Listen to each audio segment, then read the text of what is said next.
In our previous class, we looked at the road to the First World War, how the alliance system in Europe, as it evolved over the course of the 1880s, 1890s, and early 20th century, pulled all the powers of Europe into one enormous war that broke out in 1914. So in this class, we're going to discuss the war itself, so I'll get a little flavour of the nature of the war, and then understand some of its consequences. So I want to begin by just doing a broad overview of the various participants in the war, especially the major powers who fought and kind of what their motivation was. So this will be in some ways kind of a little brief overview of the war.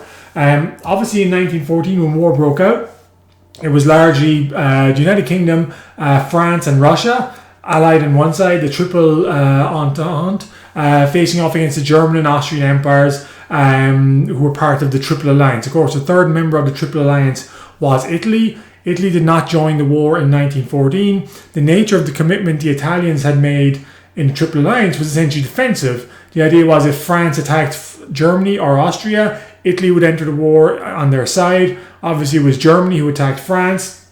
So by the letter of the law, the Italians were not obliged to side with the Germans and Austrians, but kind of philosophically and politically, they also had very grave doubts about wanting to fight for the German and Austrian war effort. And the Italians were actually much more interested in potentially allying with the Triple Entente.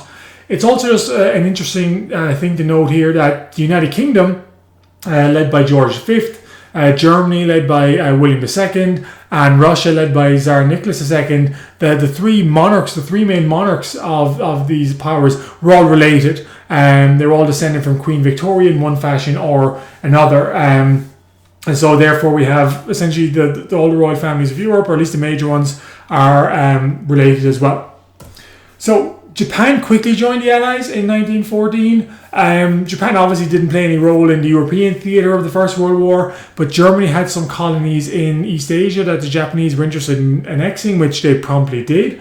So the Japanese did play some role in the naval warfare of Asia, although the Japanese were primarily interested in expanding their influence into China by seizing some German colonies on the edge of the Chinese coast. And pretty much were to remain entrenched in China for the next 3 or 4 decades. The other powers who fought in the war, Bulgaria and the Ottoman Empire, both joined with the Central Powers being the Austrians and the Germans, in 1914. The Ottoman Empire had received considerable financial support from Germany in the years running up to the war. It also saw Russia as its kind of natural enemy, so it did not immediately declare war on Russia. But I think by late October 1914, war had officially broken out between Austria and Russia, which brought the Ottoman Empire, the Ottoman Empire and Russia, which brought the Ottomans into this side of the war with the Germany and Austria. Bulgaria obviously was a smaller power. Bulgaria had fought a pretty disastrous war against the Serbs, the Romanians and the Greeks in 1913, where they had lost some of their territory, and therefore they saw this as an opportunity to kind of get revenge for this defeat inflicted upon them by the Romanians, the Serbians and the Greeks, and therefore they declared war and joined in with the Germans and the Austrians in 1914 as well. Italy, as I mentioned, did not join the war effort in 1914. In fact, it was engaged in secret negotiations with the British and French. One reason that the French were able to stall the German invasion of France in 1914 was that they had reached an understanding with the Italians that the Italians would not attack, and therefore, if you look at our map here, the French did not have to worry about defending this frontier with Italy because they knew that the Italians were not going to attack France. So they officially entered the war, that is the Italians, in 1915 on the side of the British, French and Russians. Basically the British, the Triple Entente had promised the Italians territorial gains, especially in the Balkans Peninsula, where there were some small Italian-speaking communities, in return for Italian support during the war. So the Italians don't side with the Germans and Austrians, they actually fight against them during the First World War. One of the main features of the war that eventually brings the United States into the conflict is German U-boats. The German main strategy to defeat the United Kingdom was to use U-boats to sink. Britain obviously is an island nation. It was heavily dependent upon food imports to feed its population. I mean, we talked about the industrialization of the United Kingdom in the 19th century, what that meant was that Britain essentially had to import food to feed itself. So much of the workforce in the land had been turned to industry.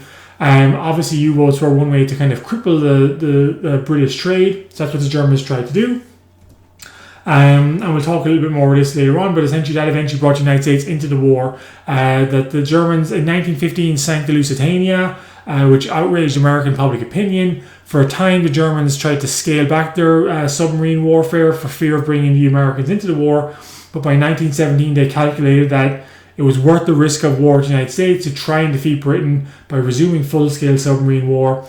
That brought the United States into the war in 1917, and eventually that tipped the scale in favour of the Allies. So how some students remember the First World War? World War I broke out around 1912, 1914. The deception of countries to have war, and those that didn't want led the countries of Europe and the world into an unthinkable war that became thinkable. And actually, I have to say, in some ways, I think that's a good way of putting it: the unthinkable war that became thinkable. It is hard to believe that all those who took part in the war were first cousins, but stranger things have happened. Obviously, it wasn't that literally every soldier was first cousins. Obviously, this person there was referring to the relationship between the British, Russian, and German royal families.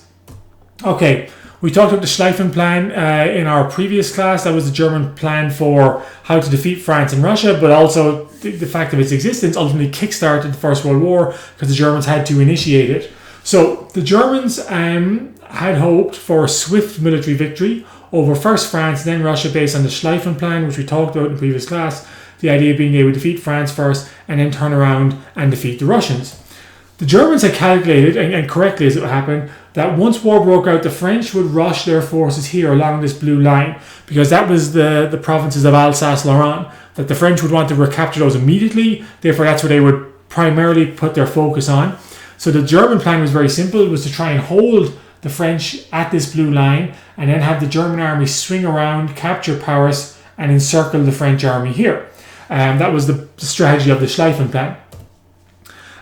So the French would hold, or the Germans would hold the French at Alsace-Lorraine, while sweeping through Belgium, capturing Paris, encircling the French, and knocking the French out of the war very quickly.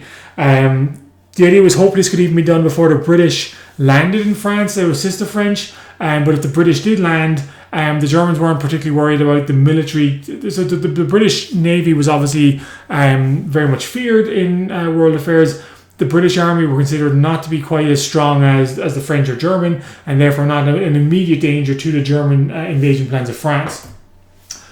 The plan doesn't work for a couple of reasons. One is that the Belgians, contrary to German expectations, put up much stiffer resistance. The Germans had actually been hoping that the Belgians would allow them simply march on through, but the Belgians, insisted that they had to maintain their territorial integrity. So they put up stiff resistance against the Germans. I mean, short-lived, obviously, but it took the Germans about 10 days to push through Belgium, which was longer than they were expecting.